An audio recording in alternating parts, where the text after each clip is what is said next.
Doutor, o que que torna essa vitória de Antônio José Seguro tão simbólica, né, no contexto político português atual, especialmente pelo fato de ele ter concorrido como candidato independente, né? Acho que o principal ponto é exatamente esse. Nós falamos agora de Portugal, mas isso serve para o Brasil, para os Estados Unidos, para países onde nós vivemos muito a polarização de muitas pessoas, muito à esquerda e muito à direita.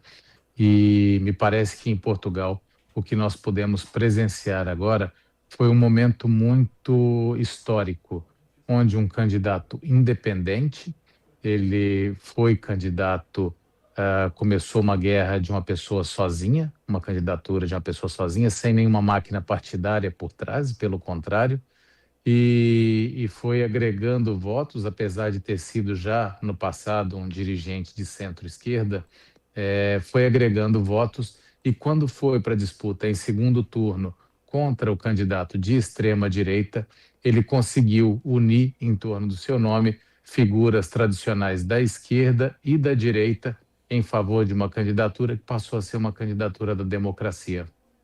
Agora, no caso, o segundo turno, ele aconteceu em meio a uma situação climática bem extrema, né? Impactos diretos na população também. Como é que o senhor avalia o nível de participação do eleitorado nesse cenário e o que que isso revela para a gente sobre a maturidade democrática de Portugal? Olha, a participação das pessoas foi realmente fantástica, Foi. dado o cenário que nós estamos vivendo. Nós estamos, nesse momento, com a sexta tempestade seguida, né, em Portugal.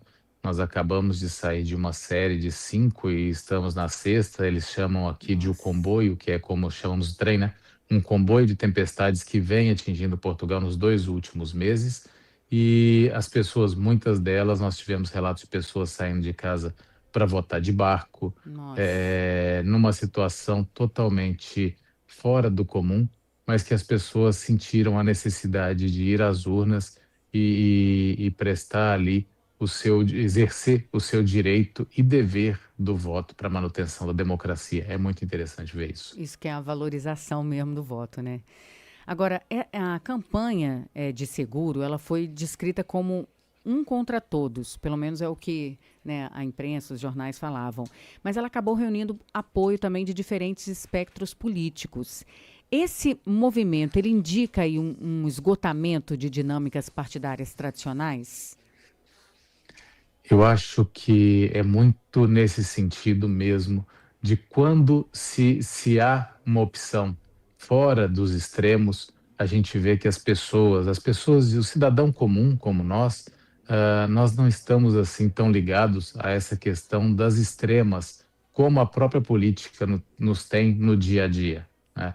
Esse final de semana eu tive a oportunidade de acompanhar também no Brasil discursos mais extremados, tanto à esquerda quanto à direita, e enquanto nós temos esses discursos, nós sempre temos as pessoas tendo que tomar um partido, quer seja mais à direita ou quer seja à esquerda, quando isso vai para o segundo turno. O que nós tivemos aqui foi algo muito parecido, que foi exatamente, era uma linha de esquerda contra a direita, mas no Uhum. final das contas, quando foi um candidato independente com um discurso agregador, ele conseguiu uma quantidade de votos que foi histórica. Foi a primeira vez que um candidato a presidente da República teve a quantidade de votos que o Antônio José Seguro teve, e eu acho que isso diz muito do que a população comum pretende. Eu acho que serve de espelho não só para Portugal, mas para países como Brasil, Estados Unidos, como estávamos a dizer, que podem olhar que, para além dos espectros políticos mais extremos de qualquer lado que seja, existe um centro, existe um meio termo que quer muito mais uma união, que quer muito mais um país apaziguado e manutenção das coisas boas e fluidas do país como um todo, do que exatamente a briga política, que só serve realmente para esses dois lados muito extremados. Sim.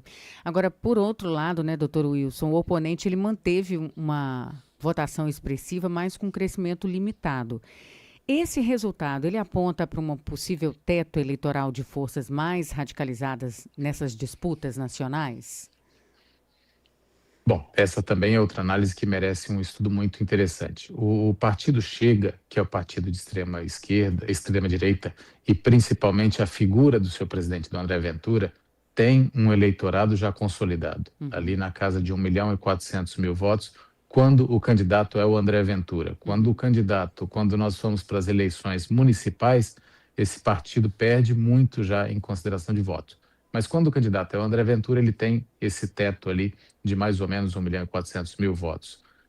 No segundo turno, se pensarmos que é um partido à direita, de todos os outros partidos à direita que tinham feito campanha, que participaram do primeiro turno, o candidato André Ventura conseguiu só 300.000 votos a mais do que ele tinha conseguido.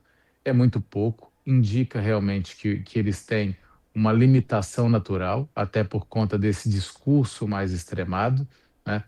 Que, em média, 80% dos votos de pessoas que votaram em candidatos da direita, no segundo turno, votaram no candidato Antônio José Seguro e não no candidato André Ventura, né? E é importante frisar, apesar do Antônio José Seguro ser um candidato independente e ter se candidatado, inclusive, à revelia do Partido Socialista, que é o partido de esquerda, ele já foi um presidente, um líder de partido de esquerda. Então, essa figura, inclusive, durante a campanha, partido Chega tentou pregar nele, mas não funcionou, principalmente para esse eleitorado. Agora, a gente pode dizer, doutor Wilson, que o eleitor português ele enviou um recado claro contra a polarização extrema. Assim, que tipo de valores, digamos assim, parecem ter pesado mais nessa escolha? Nós estamos vivendo aqui agora esse momento um tanto quanto dramático que das questões climáticas. Uhum. E depois de tanto discurso extremado contra a imigração, algumas coisas assim, que é o que prega muito a extrema-direita, nós temos a oportunidade de ver aqui agora, quer seja o presidente em exercício, o atual presidente, quanto o presidente da Assembleia da República, o primeiro-ministro, né, todos eles e mais a população, empresários em geral, vindo a público falar: Portugal precisa de mão de obra estrangeira. Sem os estrangeiros, Portugal não conseguirá reconstruir os países. Ou seja, eu acho que foi uma coisa muito, além de tudo, temporal. Ver aqui no dia a dia as pessoas, principalmente estrangeiros, pedreiros, auxiliares de construção civil, agricultores brasileiros, e não só, ajudando muito na reconstrução de Portugal e essa gratidão que as pessoas têm. Então, quando a gente deixa um pouco esse discurso de lado e passa a vida real, a vida de fato, o que nós podemos ver é as pessoas precisam uma das outras, independente do país que elas são, e esse discurso cai muito por terra. Esse discurso ele fica muito fora de contexto, num sentido que nós temos as pessoas reais ajudando a reconstrução do país hoje. Esse resultado, você acha que ele pode influenciar diretamente as próximas eleições legislativas e a formação também do próximo governo? Há um possível efeito cascata aí a partir dessa eleição presidencial, doutor? Eu acredito que nós não podemos colocar ainda dessa forma, porque a Uhum. eleição presidencial, ela é uma eleição muito diferente, ela é uma eleição onde, assim como no Brasil, nós temos um primeiro turno, e um primeiro turno muito pulverizado. Os candidatos que foram para o segundo turno foram com pouco mais de 20% de voto, cada um deles. Nós tivemos o terceiro colocado, o quarto e o quinto, todos muito próximos. Então, o que houve no final das contas, no segundo turno, foi uma convergência, essa sim, em torno de uma ideia. Agora, quando nós voltarmos as atenções daqui 3 anos, espero eu que não menos, porque as eleições podem ser a qualquer tempo, dependendo do andamento, mas se as eleições forem no tempo correto, nós vamos ter de novo uma quantidade grande de partidos e aí sim fazendo a disputa por esses votos em torno das suas próprias ideias e das suas questões. Nesse cenário, eu acredito que o partido Chega deve manter ali esse percentual que ele tem de 1.400.000 votos, que é um percentual até alto para um partido político. Agora, só para a gente concluir, doutor Wilson, olhando para esse cenário europeu mais amplo, essa eleição em Portugal ela pode servir de referência para outros países que também vivem tensões políticas e sociais semelhantes? Eu acredito que ela pode e ela deve.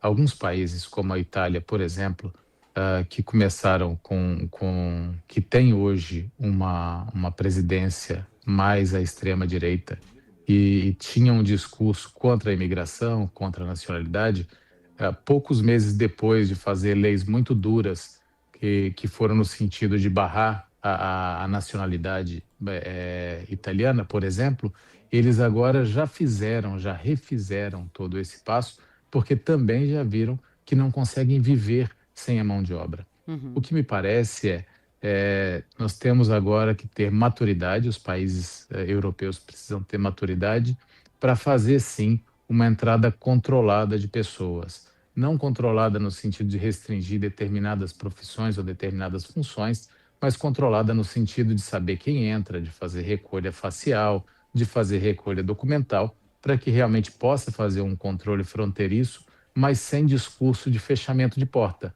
porque os países não conseguem sobreviver com esse fechamento de porta. Acho eu que esse discurso tende muito a cair quando ele é confrontado com a verdade, com a realidade dos fatos, esse discurso tende a ter muito esse sentido contrário. Conversamos com o Dr. Wilson Bicalho, advogado e CEO da Bicalho Consultoria Legal em Portugal, licenciado no Brasil e Portugal, sobre a vitória de Antônio José Seguro e o sinal de mudança no eleitorado português. Dr. Wilson, muito obrigado pela sua participação, viu? Eu que agradeço toda a sua audiência. Um bom dia para vocês. Bom dia.